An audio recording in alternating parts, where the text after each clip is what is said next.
What is going on, everybody? It's Carl here, and today I'm going to show you guys how to change out the wiper slash blinker switch lever on a third gen Camaro or third gen Firebird.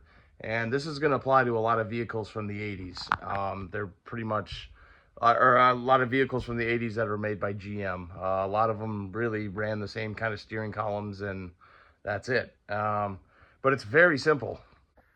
So we got the old one on the car right now, and I went out and bought just a cheap aftermarket one. As you can see, this one was an aftermarket one, but after 8 years it's kind of wore down, and so I decided to pretty much put in another one, a nice shiny one that looks nice. And like, they're literally $15, so it's not like crazy expensive. I think the ones with cruise control with the button on the side is a little more. Obviously you'd have a little knob right here for, I think you can select it to go faster, slower, and then the button is what disengages the cruise control altogether. And you would have a wire at the end, and it would run down the steering column, and then you should be able to find it where it unplugs down there. But I put on, a long time ago, I put on an aftermarket one because I deleted the cruise control, and I've never looked back since. But now it's wore down a little bit.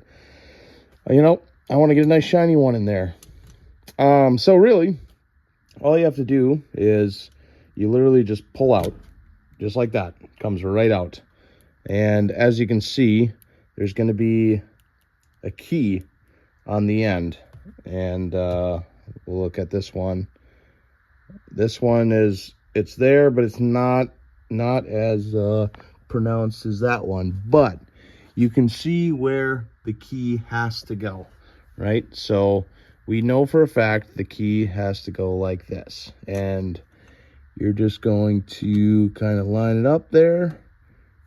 And then you have to line up on the case itself for the windshield washer fluid.